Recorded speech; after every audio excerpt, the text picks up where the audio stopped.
only those who have the Holy Spirit in them. Ephesians 1 verse 13.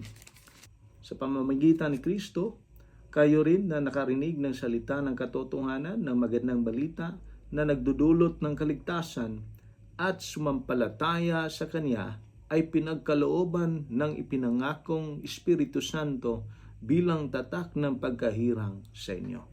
Now, nagkaroon tayo ng tatak ng pagkahirang nung sumampalataya tayo, naniwala tayo sa gospel, nagkaroon tayo ng totoong pananampalataya sa ating Diyos. We cannot fathom God's mind.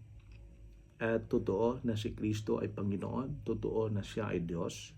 John chapter 1 verse 1. In the beginning was the Word, and the Word was with God, and the Word was God. It signifies and it states that Jesus is God. Dami pang verses in the Bible that states that Jesus is God. Now, doon tayo sa kanyang pangalawang tanong. Maniniwala lang siya sa atin kung may makikitang Trinity in the Bible, but the word Trinity does not exist in the Bible.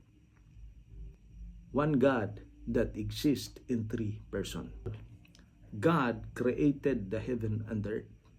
The earth was without form and void. Verse 2. And darkness was upon the face of the deep, and the Spirit of God moved upon the face of the waters. And God said, let there be light. And there was light. Now, saan dito ang tatlong persons existing at the same time? The beginning, the earth was without form and void. The word, the Spirit of God moved. Nakita na natin, the Spirit. God, nakita na din natin, said. Now, the word na ginamit dito, let there be light. And there was light. And that is Jesus Christ. They exist at the same time. The second scenario is the baptism of our Lord and Savior Jesus Christ.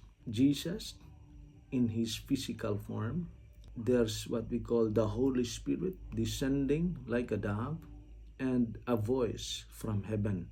That is the voice of the Father. Sabi niya, this is my beloved Son, in whom I am well pleased. Kasi dalawang grupo.